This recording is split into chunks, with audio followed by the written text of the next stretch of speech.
Alors, VinFast présente Vin Diesel plus Fast and Furious. Oh là là, quel clin d'œil évidemment. Donc, l'article est long, très très long. Mais bon, il y a un tableau à la fin, donc on va peut-être passer plutôt au tableau, hein. Je vais pas tout lire non plus, quoi. VinFast, donc c'est vietnamien.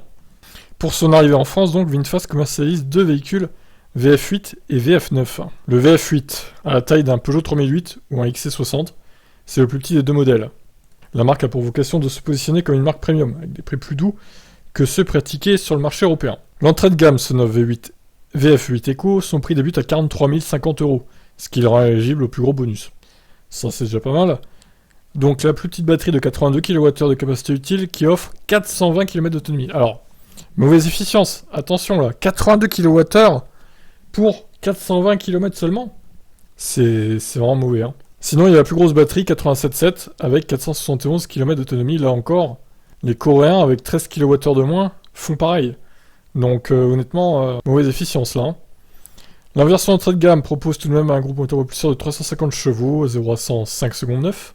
Notez que toutes les voitures de VinFast commercialisées en France sont équipées de deux moteurs, avec transmission intégrale. Alors, c'est peut-être pour ça aussi que la conso est haute, pour le coup. Ce sont ici les prix avec batterie incluse. Il y aura donc une option plus accessible avec un système de location de la batterie, avec garantie totale comme la Zoé, pour 120 euros par mois, en plus, sans condition de kilométrage.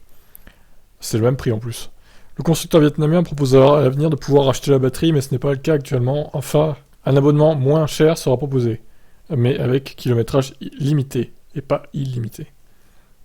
Donc c'est important, hein. Ça c'est les prix batterie incluse.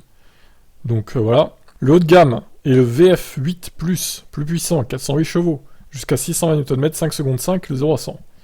Alors pour 58 chevaux de plus, je vérifie quand même, ouais c'est ça, on gagne 4 dixièmes sur le 0 à 100. C'est pas énorme, hein. C'est pas énorme quand même. Par contre là, l'autonomie, vu que c'est plus puissant, ça va diminuer. 400 ou 447 max. Cette version plus est dispo à partir de 50 900 euros, donc le bonus maxi saute.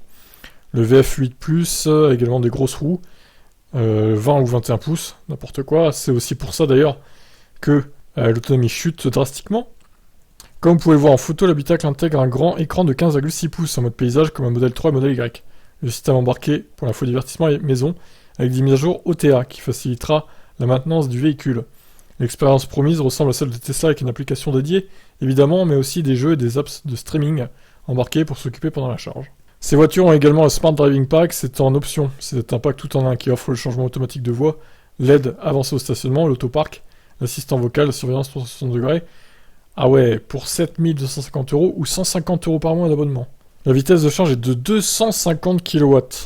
Ça c'est puissant par contre.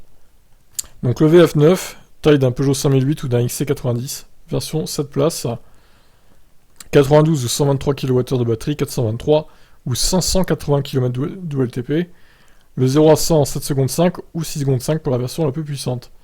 Les prix par contre sont beaucoup plus chers forcément, hein. 58 700 euros, ce qui laisse le bonus de 2000 euros quand même, et grimpe jusqu'à 64 100 euros, donc il n'y aura plus de bonus. Il y aura 150 euros de location de batterie si vous voulez évidemment la version sans location de batterie qui serait moins chère, et qui permettrait donc d'avoir le bonus de 2000 euros à chaque fois. Je doute que la version à 58 700 puisse avoir le bonus de 6000 euros quand même avec la version Logbat. Je pense pas qu'ils atteindront 45 000 euros, ça m'étonnerait. Mais bon, à voir. Nous nous méfions également de la garantie, elle est de 10 ans et 200 000 km, mais que se passe-t-il si le constructeur se retire du marché européen? Ça c'est vrai. Rien ne peut garantir le succès de cette toute jeune marque. De plus, d'après nos calculs, la conso WLTP est prévue entre 18,6 et 21 kWh au 100, ce qui semble être élevé. Les batteries sont très grosses pour compenser cette consommation excessive. Enfin, il n'y a pour le moment aucun essai disponible, peu d'images et peu de vidéos, donc beaucoup de questions. Il n'empêche que les VinFast VF8 et VF9 sont deux gros SUV vietnamiens avec une grosse autonomie et des tarifs assez agressifs. C'est toujours de la concurrence en plus, et donc un peu plus de choix pour le consommateur. Nous n'excluons pas le succès. Leur roi des nouilles, instantané, a la réputation de réaliser l'impossible, et VinFast a le soutien d'un empire et l'attention d'un homme passionné véritablement engagé. D'ailleurs, le 7 avril, VinFast s'est enregistré auprès de la Securities and Exchange Commission des États-Unis pour une introduction en bourse qui aura lieu au second semestre.